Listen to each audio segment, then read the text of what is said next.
que van a, que van a participar, que van a dar la exposición. Como hacemos siempre en los webinars, vamos a compilar las preguntas que vayan ingresando en el chat, y hacia el final lo voy a moderar, dependiendo también, porque creo que somos mucha gente, así que vamos a ir tratar de preparar algunas preguntas. Hagámoslo dinámico, pongan sus preguntas ahí en el chat y bueno, y aprovechemos esta experiencia que creo que la gente de Aimplas tiene mucho para contar y nosotros mucho para aprender. Así que sin más, voy a presentar a las personas de Aimplas que van a compartir las presentaciones. Primero, Sergio Jiménez. Voy a presentarlo brevemente, licenciado en química y un posgrado en especialización de materiales plásticos y procesos de transformación. Trabaja en IMPLA, en AIMPLA del 2000 y, bueno, y actualmente está como director del área en lo que es economía circular. La presentación la segunda parte de la presentación la va a dar Sonia Albeín, licenciada en Ciencias Ambientales y un máster en Gestión Sostenible de Residuos, eh, también con una amplia experiencia en el sector y hoy por hoy es líder en el clúster de Economía Circular y Medio Ambiente en AIMPLAS. Y también va a participar Eva Verdejo, licenciada en Ciencias Químicas y responsable del clúster de reciclado y biotecnología. Perdón que los presenté muy brevemente, pero bueno, me parece que va a estar bueno que los vean a ellos directamente en acción. Así que sin más, Sergio, te cedo la palabra y bueno, y la audiencia. Bien, pues Gabriel, nada, muchas gracias por la presentación y bueno, también a Lipa por darnos también este espacio de poder presentar a Implas y un poquito también traer las tendencias que tenemos aquí en Europa a nivel de lo que es la parte de gestión de residuos y de reciclado químico, como tendencias que hay ahora mismo en la parte de investigación.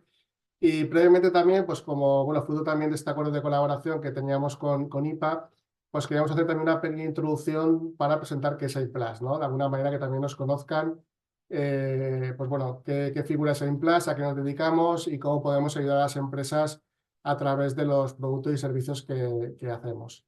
Nada, para ello voy a compartir una pequeña presentación y luego haremos también un virtual tour que yo creo que va a ser más interesante también para que puedan ver, pues bueno, de una manera más gráfica, bueno, pues un poquito las instalaciones de Implas, capacidades, equipamiento y demás.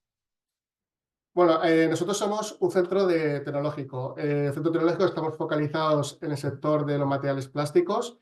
Implas se fundó en el año 90, con lo cual llevamos ya cerca de 35 años de recorrido.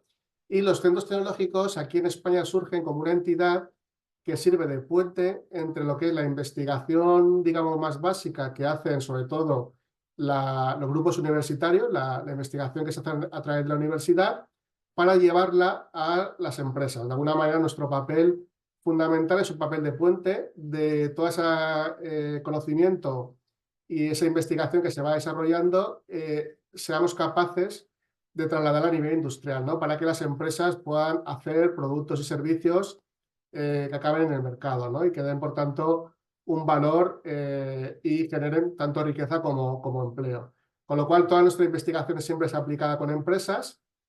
Y luego también, como otro aspecto muy importante en nuestro propósito, es que toda la investigación, bueno, pues está también enfocada para mejorar la calidad de vida y también asegurar la sostenibilidad medioambiental. Es decir, también trabajamos con los principios básicos de sostenibilidad y de calidad de vida, ¿no? Que también son fundamentales para que cualquier desarrollo, ¿no? que implementamos desde Implas pues tenga también un impacto positivo en el medio ambiente, ¿no? y en la sociedad.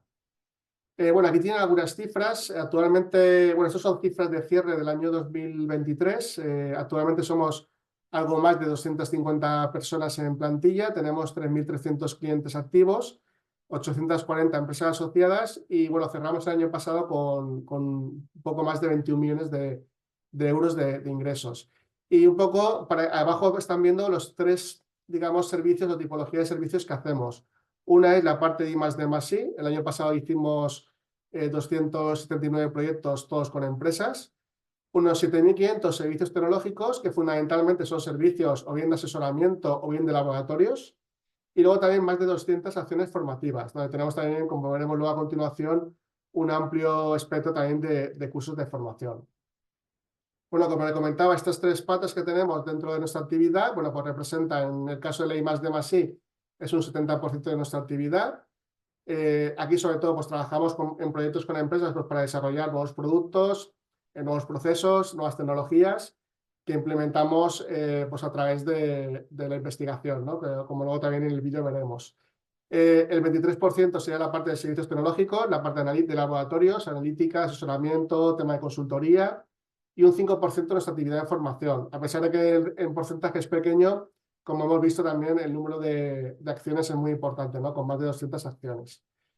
En esta parte de formación y jornadas creemos que es un ámbito de colaboración muy importante porque bueno, también tenemos todo, o ya ofertamos casi toda nuestra formación a nivel streaming online, con lo cual bueno, pues podemos acceder a cualquier parte del mundo. Como les comentaba, bueno, estamos dando formación para más de 1.000 empresas y también tenemos que destacar bueno, pues el valor alto de satisfacción, que en este caso está en torno a un 8,6, con lo cual pensamos que es una formación de valor muy focalizada en el sector del plástico. Toda la formación que damos es técnica y son nuestros propios técnicos lo que imparten esa información, con lo cual pues, bueno, pensamos que es una formación también pues, muy de alto valor, digamos, ¿no? También para las empresas.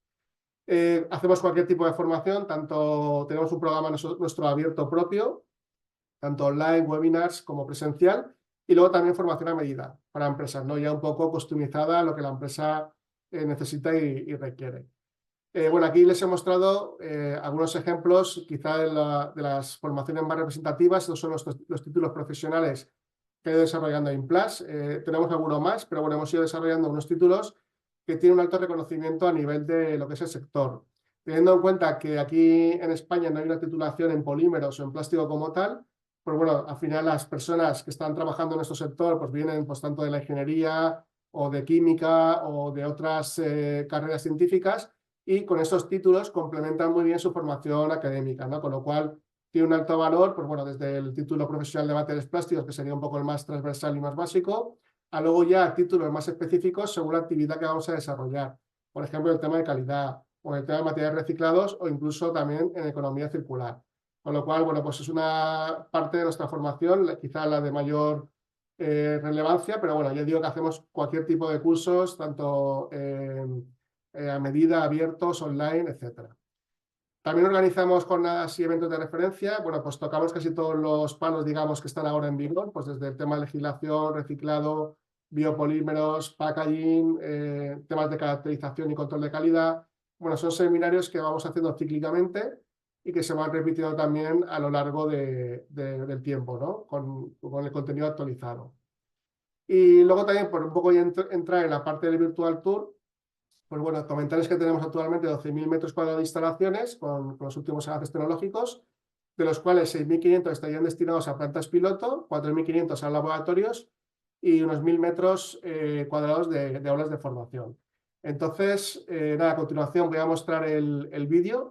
Muy gráfico, buenísimo. Ahí, antes de comenzar, ahí les digo que pueden colocar las preguntas en el chat, ¿sí? Así que ahí lo vamos a ir contestando después de la presentación, si les parece. Así que bueno, continuamos. Vale, pues nada, Sonia, creo que continuará ahora y ahora su presentación. Sí. Hola a todos. Muchas gracias por la oportunidad. Y bueno, por mi parte, bueno, no sé si se ve bien la presentación. Entiendo que sí, ¿no? Perfecto. Vale, genial. Pues por mi parte, nada, voy a ser breve, pero bueno, vamos a comentar un poquito todo lo relacionado con las tendencias relacionado con la responsabilidad extendida del productor, ¿vale? Entonces, bueno, ya nos hemos presentado. Yo trabajo en el Departamento de Economía Circular en AIMPLAS y una de las cuestiones que también trabajamos ahí es todo lo relacionado con esta gestión de residuos. Entonces, bueno, por ponernos un poco de contexto, muy rápidamente, ya sabemos que bueno, este concepto, esto es más a nivel nacional, pero bueno, a nivel europeo también lo trabajamos, ¿no?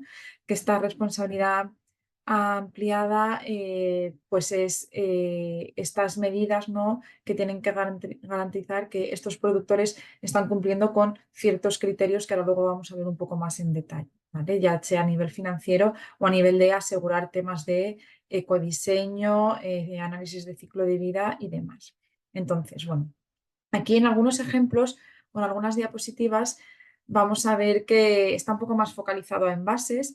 Esto es porque obviamente los inicios de la responsabilidad extendida del productor empezó en todo lo relacionado con el packaging, con el envase y es donde más experiencia hay. Y es donde más podemos y se ha trabajado, ¿no? Bueno, aquí lo que nos dice un poco o lo que queremos decir en esta diapositiva es que al final los envasadores o aquellos agentes económicos, o si nos olvidamos de que estamos hablando de envases, sino aquellos productores, ¿no? Son los que tienen la obligatoriedad de tener como toda la gestión, ¿no? Hacerse cargo al menos del tema de la buena gestión de los residuos, ¿no? Y para eso se crean estas figuras, estos sistemas de responsabilidad extendida del productor. ¿Qué queremos decir con estas obligatoriedades? Pues bueno, así por resumir un poquito, las principales obligatoriedades que tienen es todo lo relacionado con asegurar que están diseñando productos que pueden reducir la huella ambiental, ¿no? Estamos trabajando cada vez más, ¿no? En este marco global de economía circular y uno de los principales puntos es el tema del ecodiseño, ¿no? Entonces sí que tienen que asegurarse que estos diseños o estos productos que van a poner en el mercado nos van a contribuir a reducir esta huella ambiental. También si es posible, ¿no? El tema de desarrollar productos que puedan ser aptos para usos múltiples, todo el tema relacionado con la devolución de productos reutilizables. Esto sería también otro añadido, ¿no? Todo el tema de la reutilización de productos o de envases y responsabilizarse de una manera total o parcial. De aquí hablamos de la gestión de residuos, ¿no? Que ahora vamos a ver un poco cómo sería este esquema de responsabilidad extendida de productor. También se está primando mucho todo el tema de utilizar materias procedentes, o sea, es decir, utilizar material plástico reciclado, ¿no? O material reciclado en los productos que se van a poner en el mercado. Y muy importante también que está viniendo en la regulación todo el tema de proporcionar información al consumidor y información a nivel de toda la cadena de valor del propio producto, tanto en materia de materiales, de impactos, de mejores técnicas de reciclaje, etcétera, ¿no? Y todo lo que tenga que ver con consumidor también en lo que es enmarcado en estos productos, ¿no? Para mejorar luego el tema de separación en origen y las posibles fuentes luego de reciclaje y demás. Entonces, aquí hemos puesto el ejemplo español, nacional, de un sistema de responsabilidad extendida del productor para envases, ¿vale? Como supongo que igual se conoce, que es Ecoembes. ¿Cómo funcionan, no? Pues al final, Ecoembes es el sistema que se crea para asegurar que, en este caso, todos los envases domésticos de plástico, metal y cartón de bebidas se gestionan de manera correcta una vez se ponen en el mercado y cumplen todo el ciclo para poder ser separados y reciclados y, en cierto modo, pues poder volver a la cadena productiva, ¿no? A lo que es luego contribuir a esta economía circular. Entonces, la principal punto de ingreso, obviamente, que tienen es lo que se llamaría el punto verde, ¿no?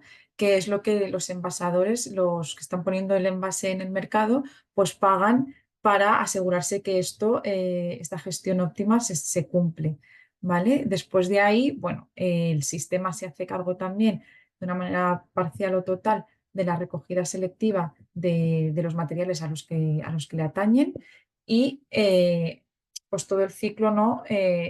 Trabajaría en este sentido. Al final, los recicladores también una parte de la venta de materiales alimenta el sistema y todo sería como un ciclo completo que asegura que hay esta trazabilidad y esta gestión óptima de los residuos. Pero bueno, al final lo que queríamos comentar también con todo esto, y no queríamos solamente centrarnos en los envases, ¿no? Sino en general en todos los productos que en su mayoría a día de hoy se están trabajando, es en esta necesidad de estas figuras o estas entidades relacionadas con esta responsabilidad extendida del productor. Es decir, desde que o sea, desde que se creó Ecoembes o las similares que puede haber ahora mismo también para la gestión de los residuos, pues sí que se ha controlado, ¿no? O se ha visto un aumento en lo que es la mejora y la optimización de los residuos, ¿no? De tanto de la recogida como del reciclado. Es decir, tener un control y un sistema de ciertos productos nos va a asegurar que se reciclen de mejor manera y obtengamos estos ratios. Y no solo eso, nos va a asegurar a seguir creciendo en temas de innovación en toda la cadena de valor, desde temas de recogida hasta temas de reciclado. Obviamente no existían las mismas optimizaciones hace 20 años que ahora mismo, ¿no? Se ha trabajado mucho en todo el tema de tanto de los contenedores para temas volumétricos, para optimizar, perdón, frecuencias de recogida, para optimización de rutas, para saber también si hay contenedores o zonas donde no se está recogiendo correctamente o que el contenedor, por ejemplo, necesita un mantenimiento, un lavado, etcétera. Todo esto parecen cosas muy obvias, ¿no? Pero que se ha ido evolucionando, además, gracias también a todo el tema de la digitalización de una manera bastante amplia en todo lo que sería la gestión del residuo. Y además, gracias a esto, ¿no? Hemos podido pues trabajar también en lo que es las plantas de separación y con toda la innovación que ha habido. Antiguamente trabajábamos de forma más manual, ¿verdad? A nivel de operario y gracias a la innovación y a tener estos sistemas muy focalizados, por ejemplo, en el sector del envase, pues se ha crecido mucho en nuevas plantas, en nuevo equipamiento y en más separación y eficiencia para luego también ir a la parte del reciclaje que, bueno, comentará mi compañera Eva, ¿no? Todas las avances y tendencias que también hay en estos sectores de reciclado. Y bueno, sin más, eso queríamos comentar también que obviamente en muchos países como el foco está mucho más en todo el tema de los envases, pero sí que es verdad que desde hace también bastante tiempo pues se está trabajando en todo el tema relacionado con neumáticos, por ejemplo, todo el tema de pilas. Para temas de residuos eléctricos y electrónicos hay bastantes sistemas, ¿no? de responsabilidad extendida diferentes, que unos pues, van más a residuos eléctricos y electrónicos de mayor tamaño, otros vamos más a bombillas, a pilas, a residuos de menor tamaño, porque hay mucha diversidad y aquí sí que necesitamos tener como esto un poco más focalizado de cara después a su tratamiento. Y también se está trabajando en todo el tema de aceites usados. Estos son algunos ejemplos. Y bueno, ¿y qué nos vendría también o qué nos está viniendo? Bueno, perdón, estos son unos ejemplos de los que acabamos de comentar, ¿no? De los sistemas existentes que tenemos, por ejemplo, aquí a nivel nacional y de qué se trataría de cada uno, ¿vale? También tenemos desde este año anterior esa amplitud, que esto también es muy importante y muy relevante porque sí que es verdad que antes estábamos más focalizados a todo el tema de envase doméstico, pero desde este año pasado nos hemos abierto más a todo el tema de envase comercial industrial. Entonces, ¿esto qué nos va a ayudar? Pues justo lo que estábamos hablando. Estábamos diciendo que pues, los envases comerciales industriales, pues en cierto modo podían estar controlados o no, se podían recoger o reciclar, pero ahora mismo, gracias a la creación también de estos sistemas, sí que va a haber un control mayor y una recogida y una monitorización, porque también, ¿qué hacemos al tener un sistema de responsabilidad extendida? Pues que todos los datos se tienen que quedar reflejados, ¿no? Todos los datos que tenemos de material puesto en el mercado, de luego recogida, tratamiento, separación y reciclado, todos estos los tenemos que agrupar porque luego se hacen pues cálculos, estimaciones y se trabaja junto con Ministerio para saber un poco cuáles son todos estos porcentajes de recogida y reciclado y saber cuál es la tendencia y dónde a lo mejor hay que investigar o invertir un poquito más. Entonces, gracias también a trabajar ahora, por ejemplo, en el ámbito del comercial industrial, pues vamos a poder tener más datos y seguramente se empiece a recopilar mucho más residuos de lo que se estaba haciendo hasta ahora.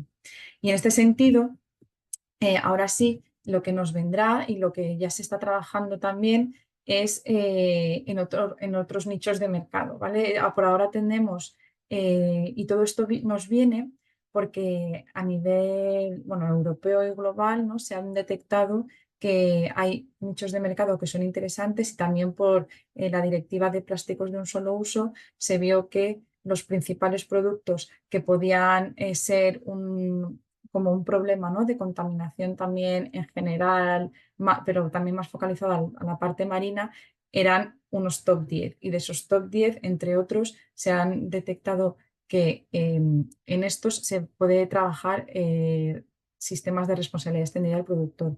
¿Estos cuáles son? Pues todo lo relacionado con el textil y el calzado. Aquí nada, os hemos puesto simplemente el link y a uno que se acaba de constituir ahora mismo, ¿no? Hace apenas pues, un mes o unas semanas en España relacionado con toda la recogida y tratamiento de textil y calzado.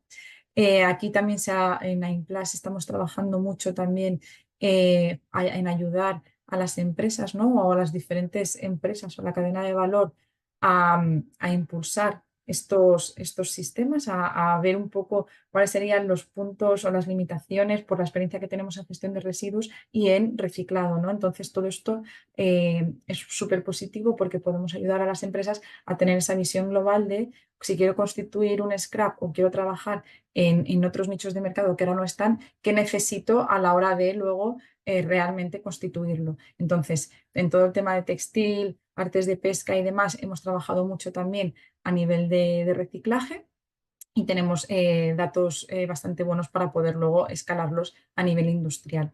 Y bueno, el textil y el calzado está un poco más avanzado en este sentido, pero bueno, los otros que nos vendrán, que ya deberían haber entrado también en vigor o haberse constituido pues prácticamente en enero del año que viene y seguramente no lo sea, son por ejemplo el de las artes de pesca, ¿no?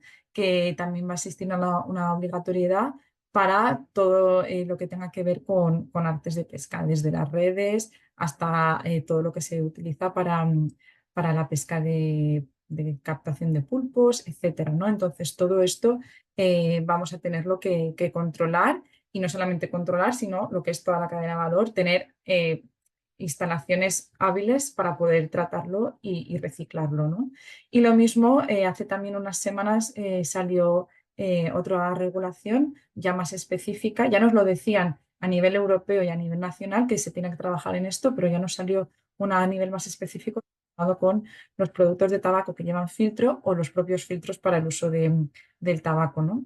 Y esto parece que como que pueda ser muy pequeño y parece una tontería, pero claro, no nos tenemos que olvidar, ¿no? De dónde venía, de la parte de esa contaminación ambiental, por decirlo de una manera general. Entonces se ha focalizado aquí para poder tener este control y luego pues, poder gestionar correctamente todos estos residuos. Entonces, bueno, al final es como un punto muy importante, ¿no?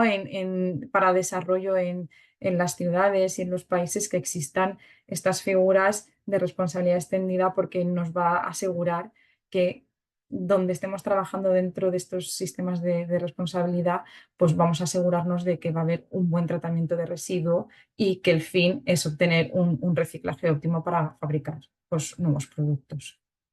Por mi parte ya estaría. No sé si, bueno, como hemos dicho, no las preguntas al final.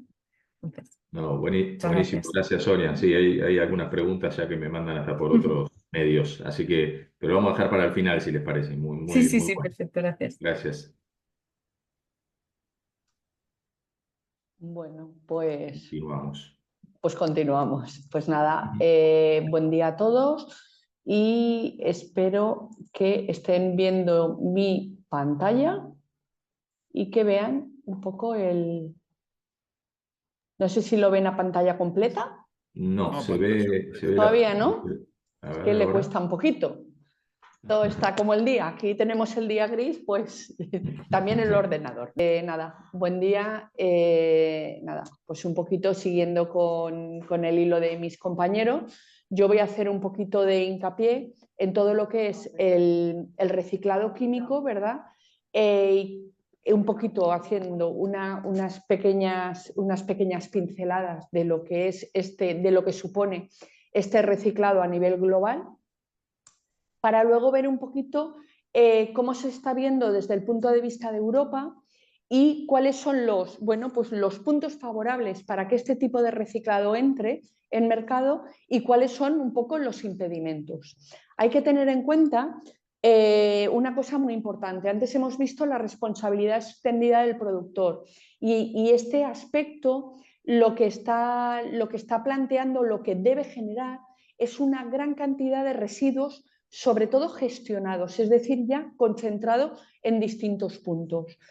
Este aumento de residuos, ¿vale?, ya no solo en el sector de envases, sino espero que en otros muchos sectores, lo que va a generar es una necesidad de cambiar el concepto de reciclabilidad, ¿vale?, como vamos a ver ahora, porque si pasamos la siguiente, lo siento, pero les voy a tener que pedir, porque no tengo...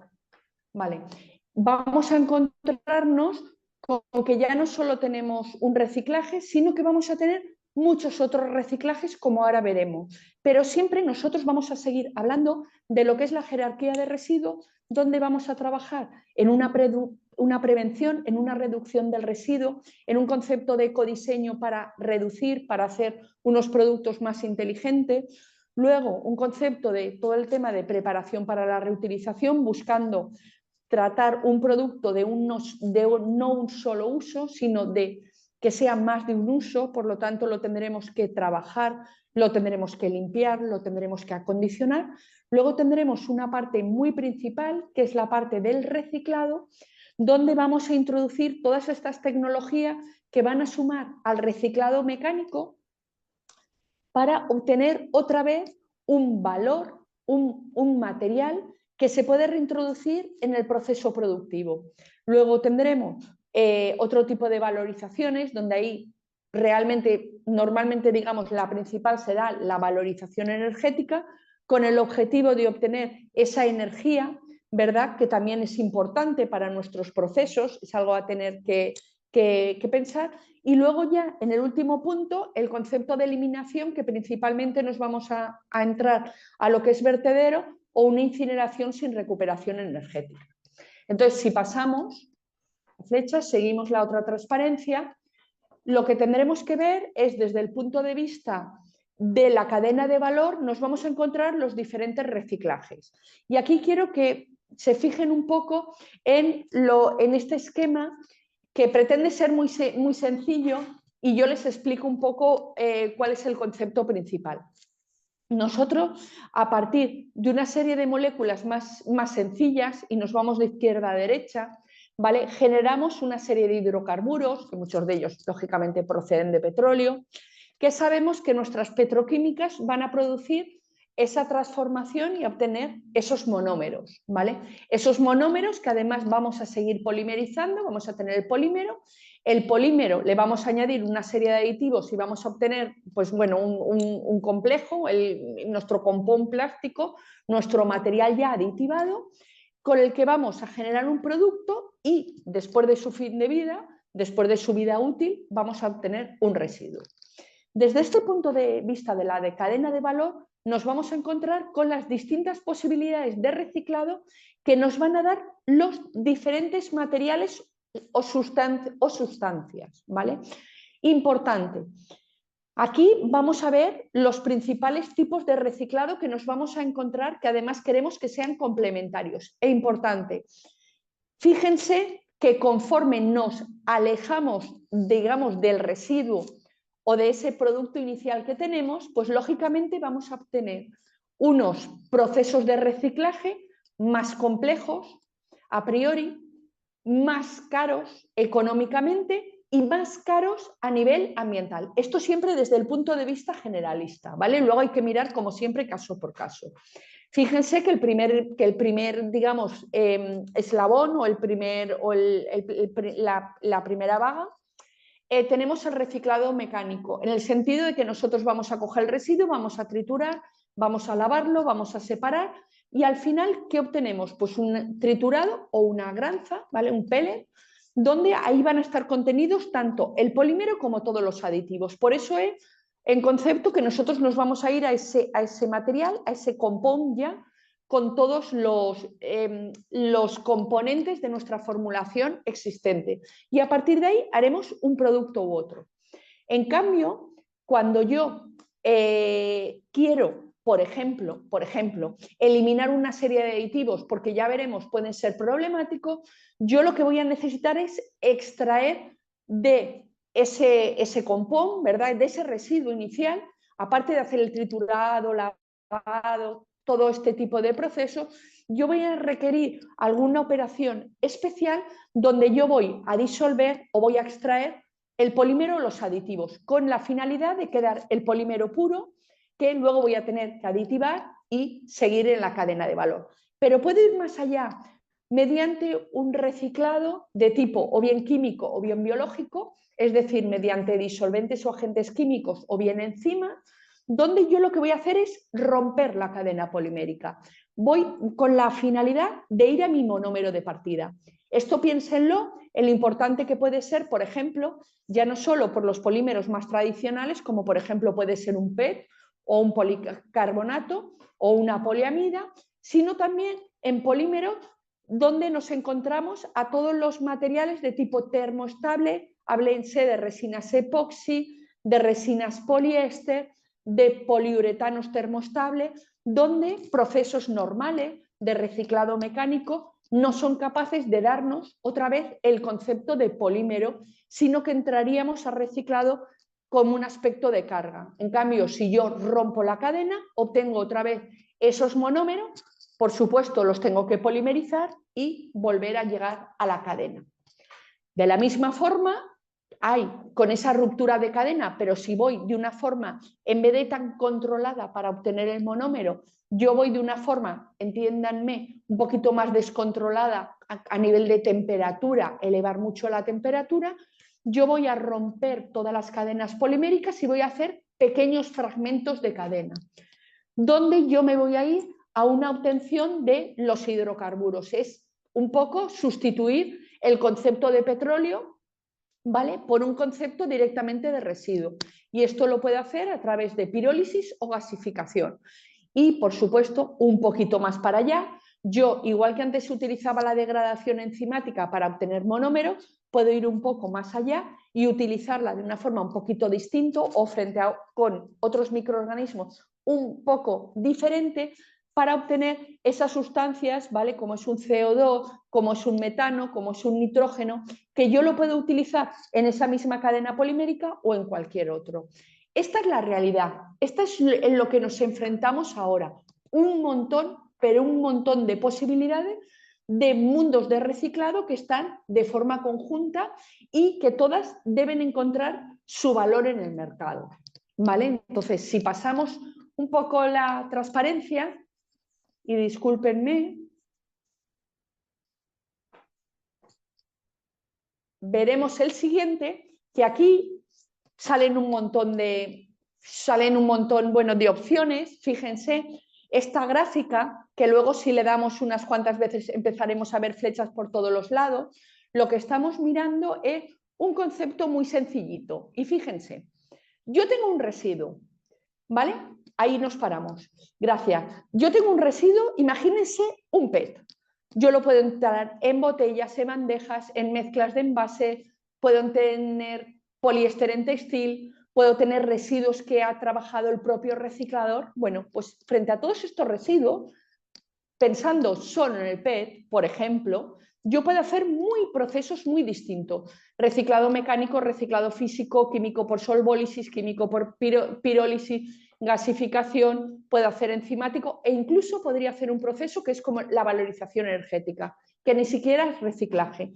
Y podría obtener todo lo que ven a la derecha, entre otras cosas.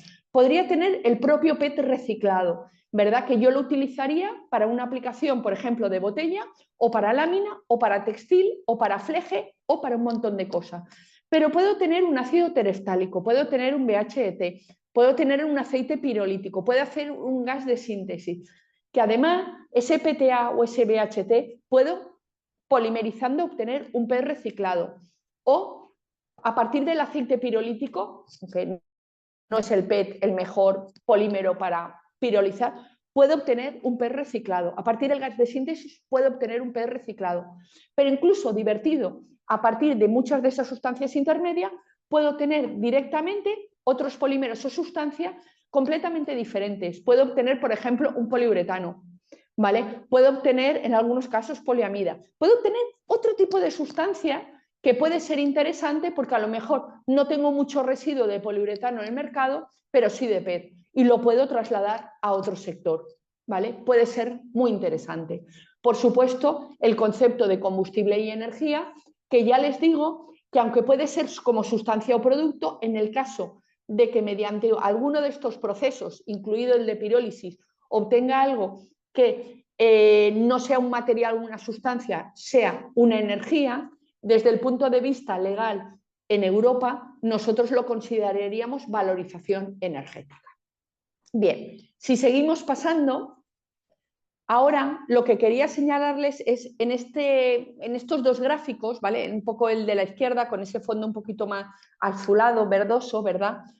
Tienen ahí unos datos a nivel europeo de lo que actualmente se está produciendo, ¿vale?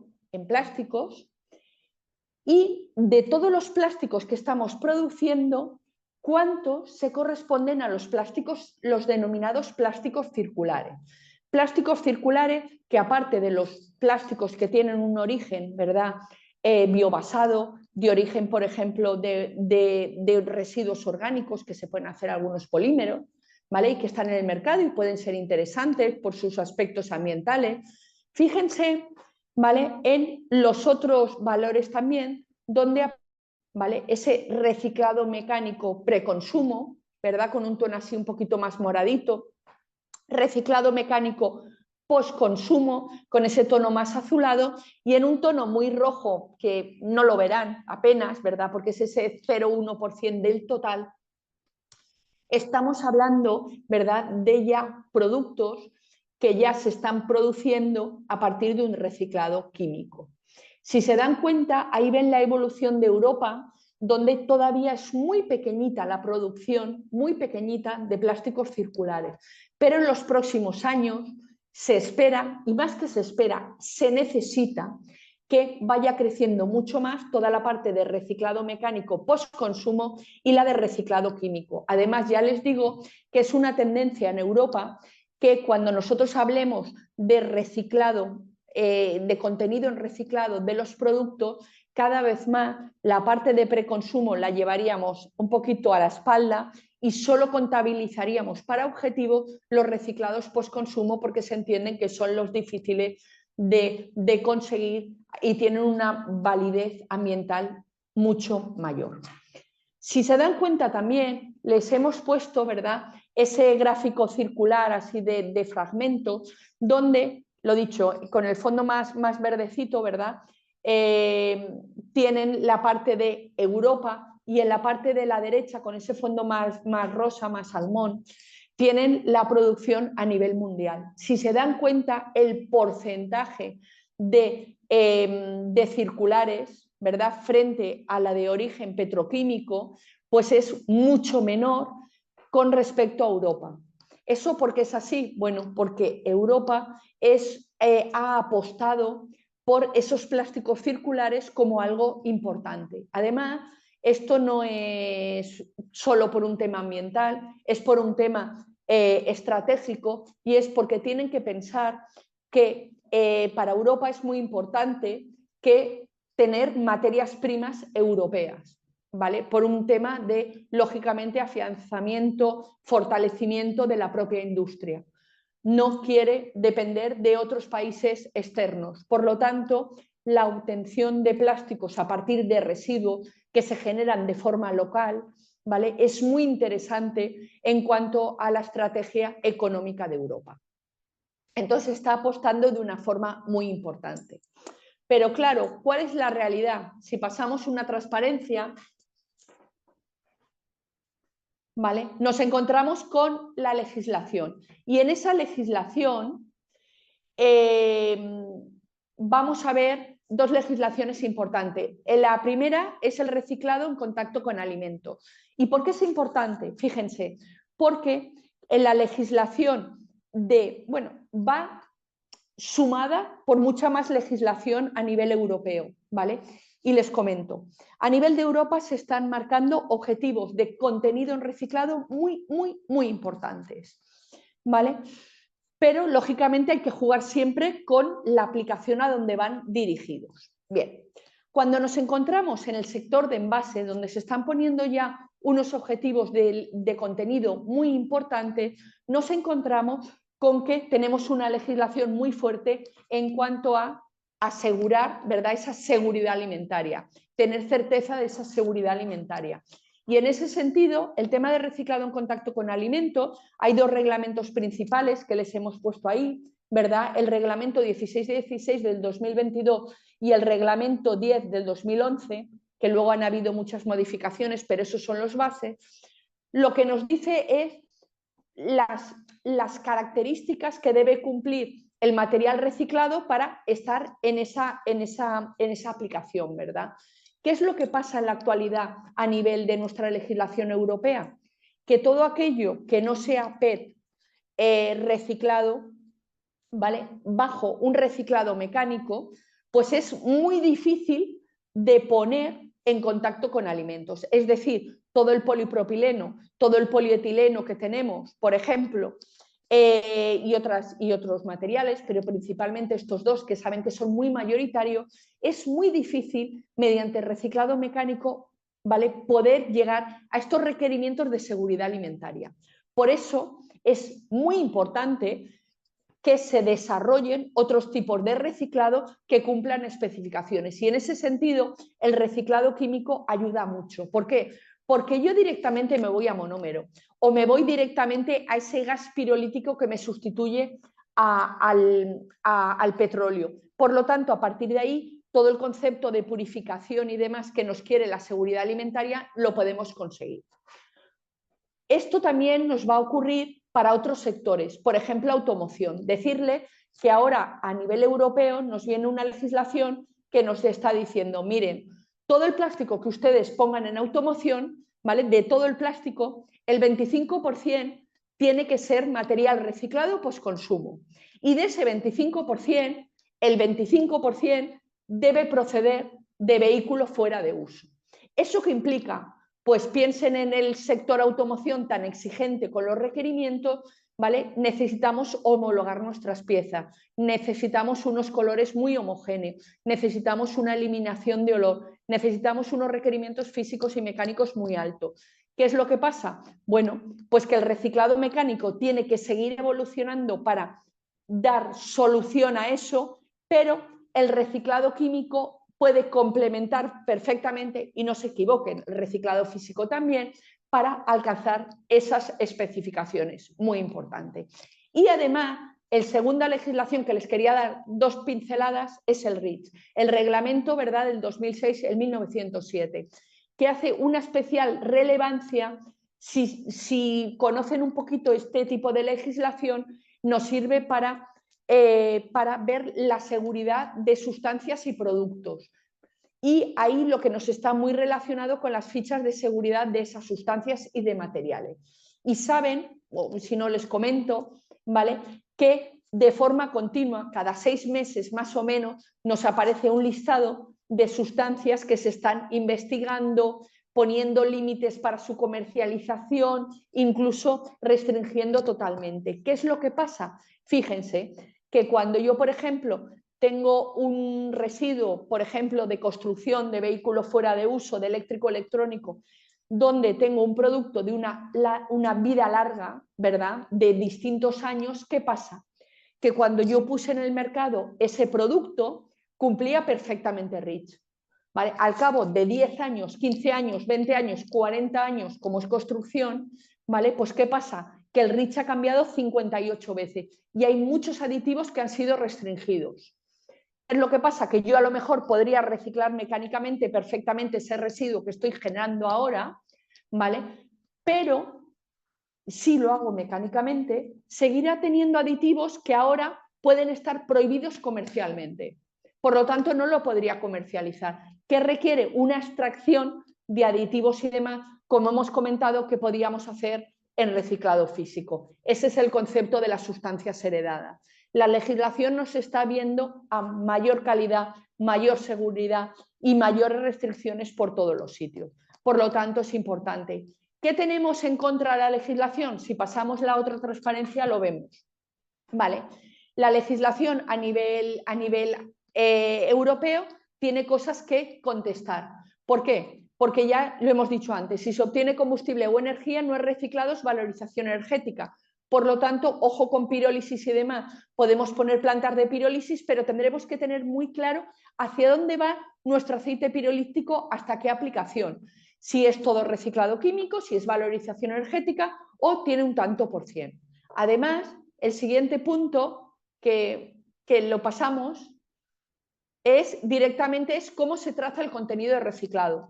Cuando yo voy directamente con reciclado mecánico, puedo trazarlo a nivel de una trazabilidad bastante lineal, con una norma tipo la 15343, donde yo digo, esto es un residuo, voy transformando, por lo tanto, aquí tengo una cantidad de reciclado muy contenida, lo tengo muy claro. Pero ¿qué pasa cuando tengo reciclado químico? Si yo estoy metiendo energía, estoy metiendo residuos, luego me sale energía, me sale un monómero que llevo a la planta petroquímica, que luego aquí me sale otra energía. Tengo ahí unas entradas y unas salidas mixtas. ¿Eso qué significa? Que voy a necesitar hacer un balance de masa. Pero todavía no se tiene claro en Europa cómo asignarlo. ¿Vale? Es posible que se haga como un crédito libre, que es como se hace a nivel energética con las energías verdes.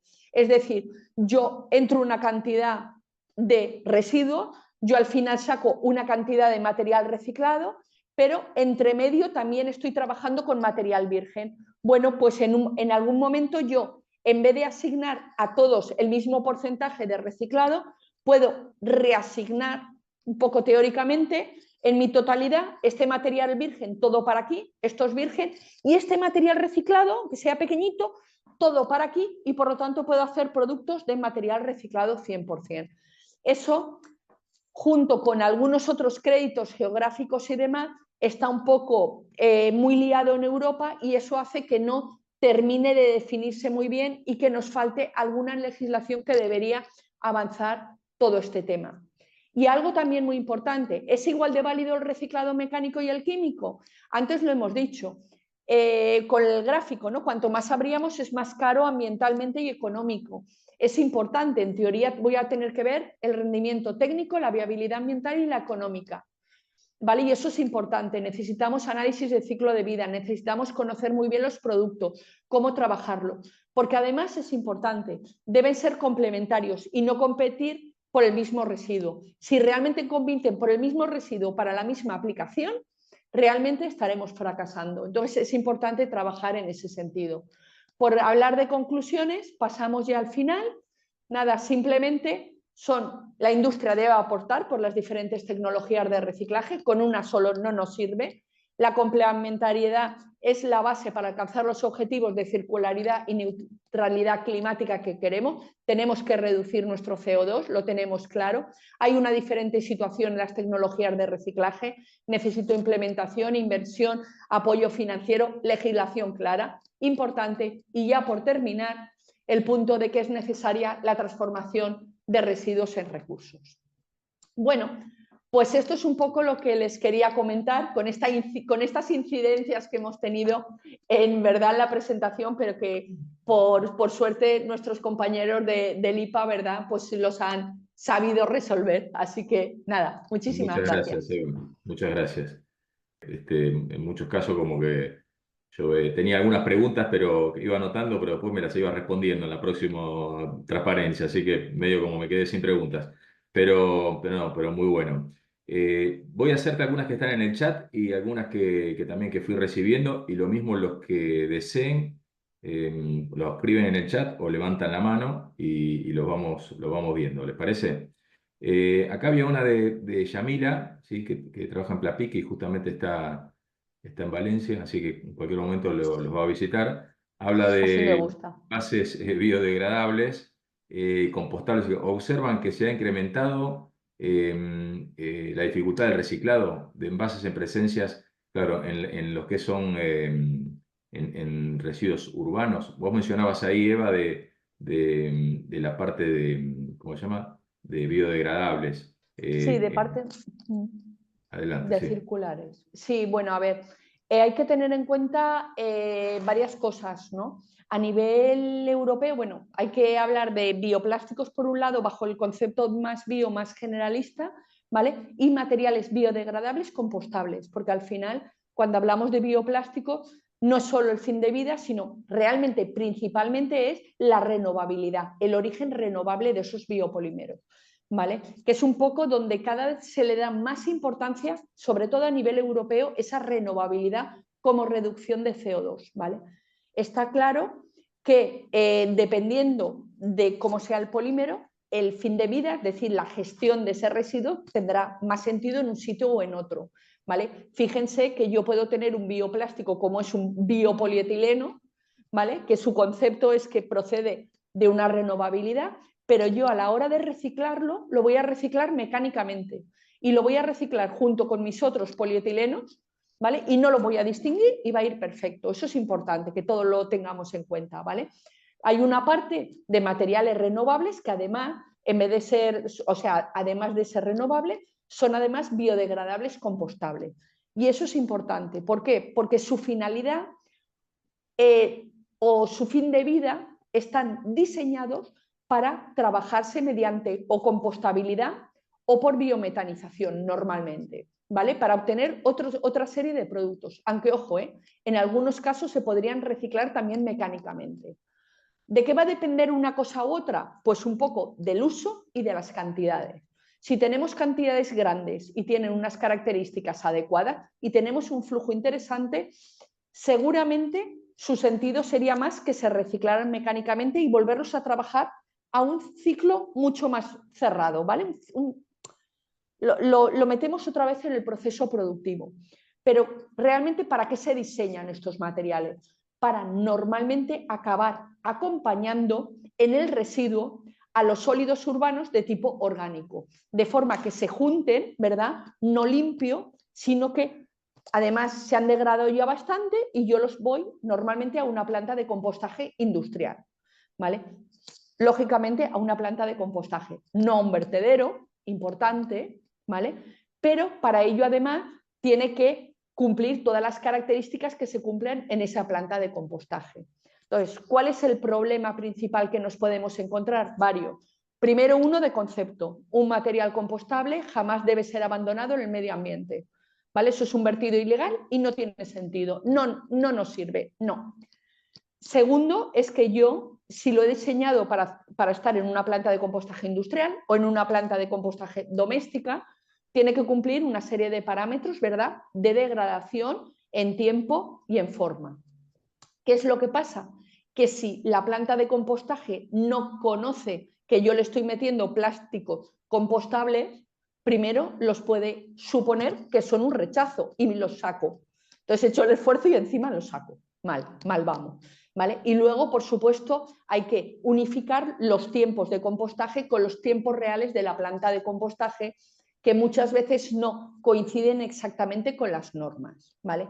También es importante decir que si un material compostable llega, se confunde, imagínense pues un almidón que ha sustituido una bolsa y llega a una planta de compostaje donde se trabaja con bolsas de polietileno, pues eso será una contaminación.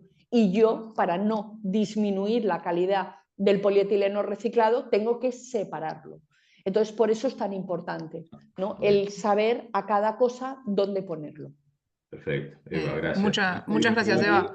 Nada. Perdón, ¿puedo hacer una comentar. acotación respecto a la pregunta que yo había Sí. hecho? Porque creo que se malinterpretó lo que yo pregunté. Disculpa. En parte, no, Disculpe. pero porque era media complicada para escribirla, porque es un poco bastante profunda la pregunta, quizás.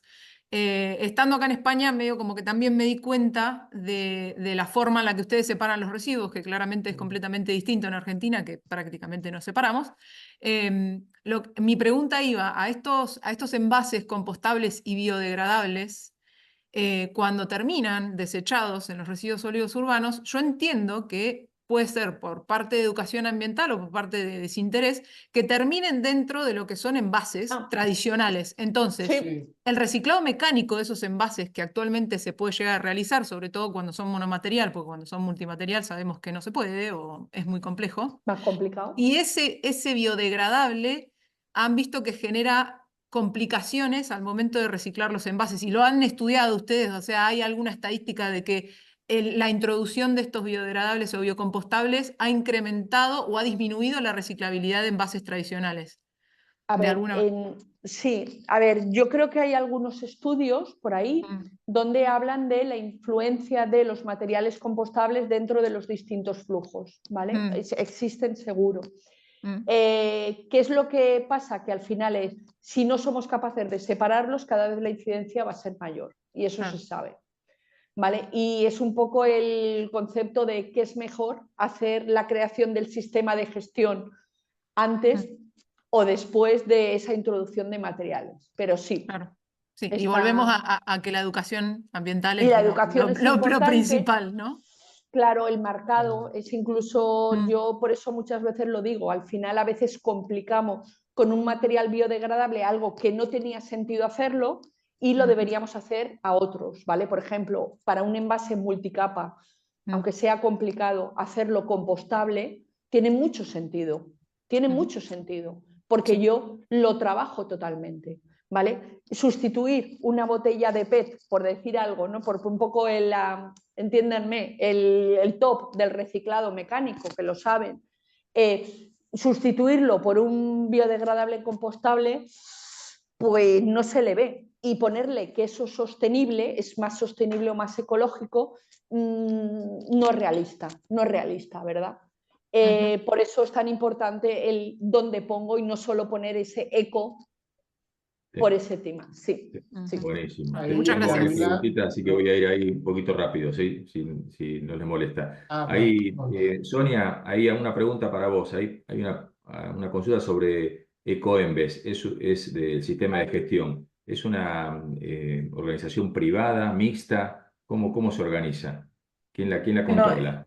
Sí, Coembes es una organización sin ánimo de lucro y lo que decíamos, estos sistemas de gestión al final se organizan no con, bueno, tienen sus órganos de gobierno, pero al final, por explicarlo así de una manera más rápido, son los productores de los productos los que constituyen o los que aportan para que estos sistemas sigan adelante. Entonces, la entidad es una entidad sin ánimo de lucro que trabaja gracias a la asociación de varias empresas que la soportan. Perfecto, gracias. Hay una pregunta acá de Marcos. El mecanismo de certificación de ISSC Plus de libre asignación no está siendo aceptado en Europa. ¿Cuál es el estatus? Porque ahí nosotros estamos en relación con ellos y vemos que nos cierra muy bien teóricamente, pero hay que ver digamos, si es aceptado o no finalmente. Sí, a ver, realmente hay un verdadero, bueno, hace nada lo estábamos justamente hablando internamente con la gente que audita, certifica y todos estos temas, hace nada, ¿eh? Y ISCC funciona muy bien a mí me gusta mucho bajo el concepto en temas de reciclado químico, ¿no? Porque en el fondo es un concepto puro y duro de balance de masa, se trabaja mucho a nivel petroquímico, con lo cual es lógico pensar que un aceite pirolítico se mida de la misma forma que medimos en petroquímica, ¿no? O sea, es un poquito por unión. Entonces, realmente hay varias cosas. Por un lado, realmente se está aceptando, se está aceptando a nivel de las empresas, ¿vale? Lógicamente, pues igual que, por ejemplo, petroquímicas aquí en Europa, pues estaban midiendo con ISCC, estaban certificándose, ¿verdad? por ISCC. La parte cuando ellos hacen reciclado químico, pues lo han extendido, como debe ser, ¿vale? Para un poco seguir. ¿Qué es lo que pasa? Bueno, al final, cuando se está en algunos, por ejemplo, aquí en España ha pasado, ¿vale? Nosotros aquí tenemos un impuesto al envase no reutilizable de plástico, que se paga un pago y se puede rebajar cuando nosotros metemos material reciclado, ¿vale? Entonces, muy bien. Entonces, salió la legislación, muy bien, un gran impulso para el material reciclado y no había ningún problema. Reciclado mecánico, ¿cómo lo certifico que tengo tanto contenido en reciclado? Pues bueno, te vas a la norma en 15343, que es la de trazabilidad mecánica, ¿vale? De trazabilidad normal. Y eso sí, para demostrar lo que se pedía, bueno, pues que la empresa esté certificada por una entidad acreditada por alguna entidad nacional de acreditación, ¿vale? Perfecto, existe sin problema, se lleva muchos años y demás, ¿vale? ¿Qué pasa con el reciclado químico? ¿Que nos lo reconocen? Pues al principio no había nadie acreditado por nada que pudiera medir el reciclado químico. Entonces, en un momento dado, bueno, en ambos casos hubo un año para que la gente se lo pensara, autodeclarara y demás. Al año siguiente, lo dicho, reciclado mecánico especifican tal, pero en reciclado químico, pues es, bueno, no puedo decir que sea bajo una norma porque no existe norma como tal, ¿vale? Entonces eso a Europa le estalla la cabeza. Entonces, ¿qué es lo que dice? Bueno, pero si se reconoce de otra forma, podría ser válido. Entonces, un poco lo normal, y sabemos, ¿vale? Que lo que se podía hacer perfectamente es coger el esquema de ISCC, que una entidad nacional de acreditación los acreditara para certificar, ¿vale? Eso es lo ideal. ¿Qué es lo que pasa? Estamos a noviembre, ¿no? Del 2024, todavía no hay ninguno acreditado. Se oyen muchas cosas, no sabemos cómo son los plazos, pero necesitamos que haya gente, o sea, desde el punto de vista europeo, que saben perfectamente que somos muy legislación, certificación y demás, ¿vale? Necesitamos que una entidad se acredite para certificar en balance de masas. Y una cosa muy chula podría ser ISCC. Perfecto. Entonces ahora están en el punto, nosotros le llamamos el alegal. Sabemos que funciona, pero desde el punto de vista legal, como no están acreditados, pues en estos momentos pues tienen ese punto. Un productor digamos, de petroquímico que compra un aceite de pirólisis para hacer una resina, sabemos que técnicamente es factible, pero no, esa resina no va a estar digamos, certificada. Ahí está, estará certificada por ISCC, sí, ¿vale? Pero no tiene la certificación de reciclado químico acreditada por, bueno, pues la Nacional de España, el SENAC, pero todos los países tienen y a nivel, bueno, a nivel europeo nos reconocemos, ¿no? Con lo cual, si acreditan por uno de los países europeos, el resto lo reconocerá. Eso se necesitaría. Okay, y están funcionando así, ¿eh? En Europa están funcionando, que la petroquímica se certifica por ISCC, bueno, como además es de cadena, o sea, es ya lo diré, custodia. Que sus clientes también se acreditan porque tienen que ver, o sea, que está todo muy atado, ¿vale? Y si se tiene todo muy mirado, pero nos falta el clic. También es verdad que esto va muy relacionado, ¿vale? Con la legislación que decíamos antes, que hasta que no se quede muy claro cómo se hace el crédito, si es libre o no, desde el punto de vista europeo, pues ahí la certificación puede moverse un poco. Ahí ato con la pregunta de Daniel, que dice, la ley REP obliga que los envases tengan un porcentaje de material reciclado obligatorio, mínimo. ¿Hay un porcentaje mínimo que tienen que tener? Sí, vale, estaba viendo. Vale. Sí, sí, tenemos las legislaciones, tanto la de a nivel de envases y residuos de envases como la general también de residuos y suelos contaminados, donde nos exige un porcentaje mínimo de incorporación de plástico reciclado por material. ¿Vale? Correcto. Ahí sí. Y aquí quería también un poco por lo que decíamos, ¿no? No solamente que obligue, sino que cuando estamos también como, ¿cómo se dice?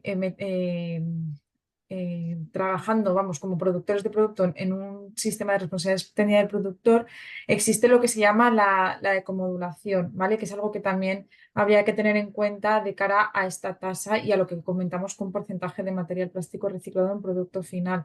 Esta ecomodulación lo que nos dice es que cuando ponemos un producto en el mercado, dependiendo del material y tipología, pues vamos a pagar una tasa establecida, ¿vale? Entonces, dependiendo de si cumplimos más o menos unos atributos, como puede ser el color del producto, si tiene material multimaterial o no, si tiene incluso porcentaje de material reciclado o algunos otros elementos auxiliares o así, si vamos más hacia productos, por decirlo de alguna manera, mejor ecodiseñados o más sostenibles, que eso está todo estipulado, ¿eh? No es un poco lo que el propio productor pueda solicitar, sino, por ejemplo, en temas de material e incorporación de plástico reciclado va alineado con los objetivos, ¿no? Que es un 25% en el PET. Esto, Eva, si me puedes corregir si me lío. Un 25% creo que para 2025 en botellas, ¿no? de PET menores de 3 litros y un 30 para el 2030. Y el resto de los materiales al final también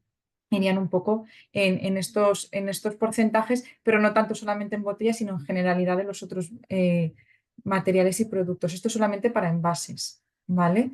Entonces, esto está también relacionado con lo que decíamos. Entonces, si este productor de producto está metido en todo lo que tenga que ver con lo que hemos visto antes de las obligatoriedades y trabaja bien en todo lo relacionado con ecomodulación, pues es muy probable también que esa tasa a la hora de adherirse a un sistema de responsabilidad, pues le pueda bajar, ¿vale? Entonces, hay un poco también, no es obligatoriedad.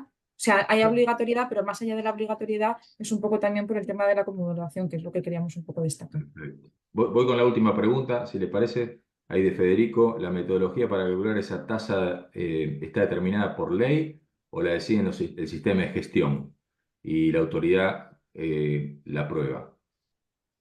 ¿Cómo es? Los sistemas de gestión son los que tienen pues estipuladas sus tasas a la hora de adherirse a los diferentes Ok. sistemas de responsabilidad extendida. Son Perfecto. ellos. Mm.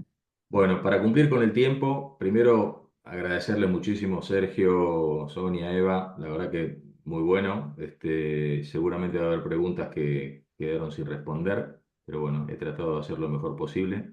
Así que bueno, muchas gracias. Para los que entraron tal vez más tarde, el IPA y AIMPLAS firmamos un acuerdo marco de colaboración, así que yo creo que esta es la primera acción que estamos teniendo juntos. Esperemos que bueno, esta relación siga creciendo.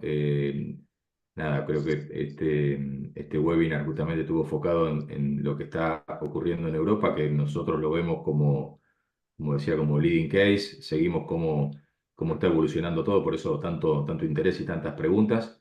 Argentina está justamente en un proceso de aprobar una ley de envase, una ley REP, que se viene discutiendo hace mucho tiempo, así que creo que nada, estamos en esa antesala y un poco ver lo que está pasando en Europa, en España, bueno, nos estamos viendo reflejados y bueno, vemos para dónde van todos estos temas y cómo se van resolviendo los problemas que van a ocurrir, ¿no? Todo esto que decíamos, cómo se mide, cómo se certifica, qué mínimos hay, etcétera, etcétera. Así que bueno, muchísimas gracias. Estaremos en contacto. A los que quieran luego hacer alguna pregunta, me avisan y le realizaremos los contactos necesarios. Muchas gracias. Muy bien, muchas gracias. Muchísimas Saludos. gracias. Hasta luego.